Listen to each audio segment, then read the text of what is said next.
Are you feeling glad, mad, sad, or bad? That might sound like a strange question, but it's a question which is sometimes asked by therapists of their clients or by group facilitators or group therapists in their groups. It's designed to elicit some kind of feeling response. The idea behind the question is that actually there are very few, I'm going to use the phrase real feelings. There are very few what we could call real feelings. Sometimes psychologists talk about natural feelings or core feelings. And the suggestion is that in essence, there are only four of these. There is anger, there is sadness, there is fear, and there is joy, or perhaps we might say love, or if we want to, we could say bliss. So the suggestion is that in essence, feelings are very simple, but what happens for so many of us is that neurosis enters the picture, a neurotic story enters the picture.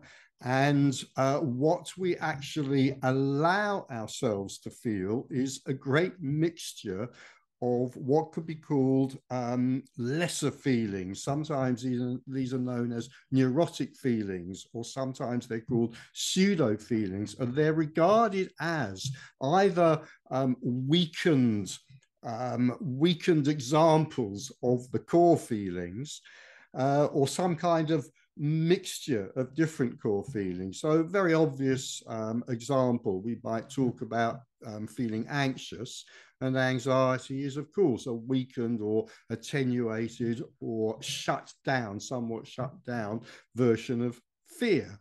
We may say we're irritated, and of course, to be irritated or to be annoyed is simply a kind of a version of anger that we're not allowing ourselves either to fully feel or to fully acknowledge. So the idea really is that to have a healthy relationship with our feelings, it's good if we can get beyond these attenuated, weakened feeling, this feeling of annoyance, of irritability, let's say, and make contact with the real feeling, the feeling of anger, the pure feeling, we could say, of anger, which lies beneath it. One of the problems with these weakened or attenuated feelings, or what are sometimes called neurotic feelings, pseudo feelings, is that they often go along with a very circular story in the head. And one of the problems with this is that they tend to prolong themselves. They tend to have a very long duration. In some cases, it's like a pseudo feeling, like irritation or annoyance, can go on forever because there's a story in the head about it, about why I'm annoyed, about what it is that I'm irritated about, which I can recycle almost endlessly. In fact, many of us can probably think of at least one person we've met or one person we know who is able to stay irritated or annoyed for hours, days, weeks, months, maybe even years. Whereas a natural feeling of anger, a natural feeling of sorrow, a natural feeling of fear, because it isn't stuck on a neurotic story, will tend to work its way out, we could say, work its way out through our system relatively quickly and without causing too much and hopefully not any psychological damage on the way by catching us up into a neurotic story. So anger may come up, it's felt, it may be expressed, it may not be expressed, and then it's gone. Irritation, annoyance, sulkiness, these can be maintained and go on and on and on, grinding and grinding and grinding away around and round what we might call our psychophysical system. So the suggestion from here is that it's actually very difficult to process neurotic or pseudo feelings. It's very difficult to process irritation or annoyance. It's very difficult to process anxiety, for example. It's very difficult to process partly because of this phenomenon that we tend to get caught up in the circular story in our head as to what the annoyance, the sadness, the anxiety, whatever it may be, is about.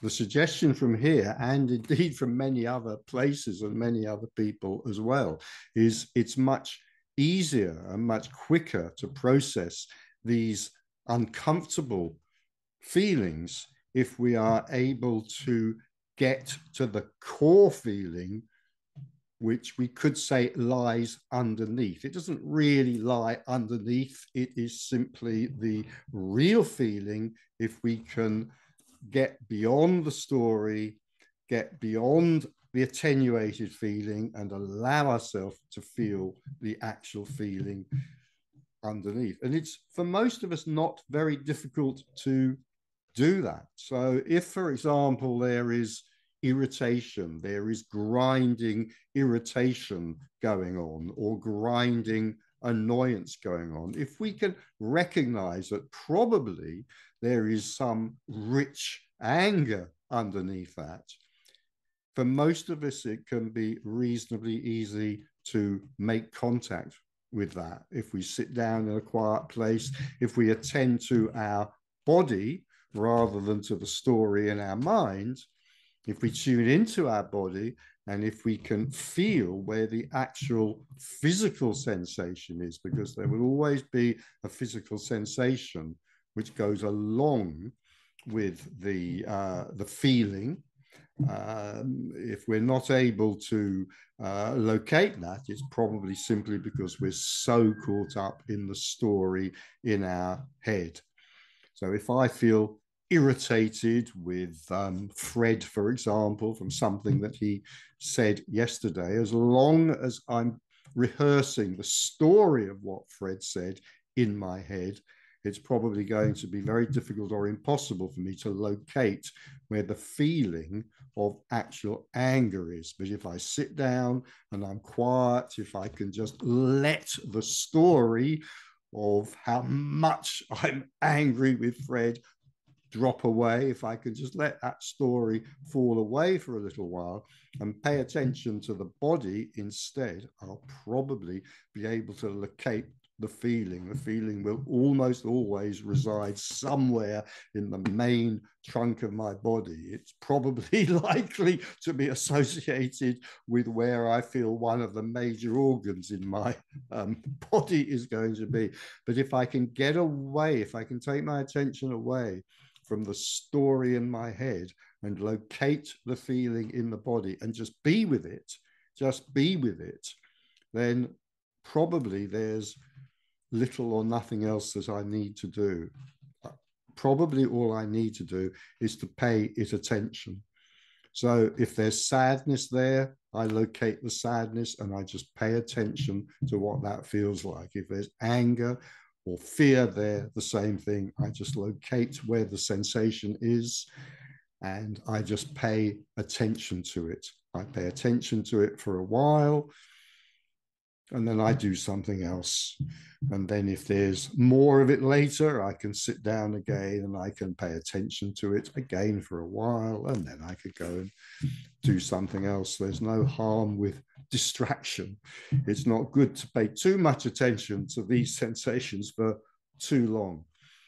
But in this way, it's a kind of much more innocent way of dealing with, I'll call it, the problem of uncomfortable feelings. It's a much more innocent way than getting caught up with the endless cycle of the story in my head. And then perhaps I have to go to a therapist and pay hundreds and hundreds and hundreds of pounds to unpick what that story is about. And I mean, that's not necessary. I'm not necessarily saying that's a bad thing to do, not at all. But nevertheless, with a lot of issues, if I can locate what the real feeling is, what the core feeling is, some version of anger, some version of fear, some version of sorrow, or some mixture of those, if I can locate what that core feeling is and pay attention to it, very often that is one of the quickest ways to resolve, I'm just going to say, resolve the discomfort of those feelings. I'm not going to, at this point, talk about the problem of the feeling. The feeling may or may not be a problem. Why make it a problem? But the discomfort of it. So, am I mad, bad, sad, or glad? Are you mad, bad, sad, or glad? If you're glad, let's celebrate. If I'm glad, let's celebrate. But if you and I are mad, bad, or sad, maybe there is a quicker way to process that, a quicker way to deal with that. And that's the suggestion from here. Sit down, be quiet, pay attention to what the body is saying. Just pay attention to it. Just let it be.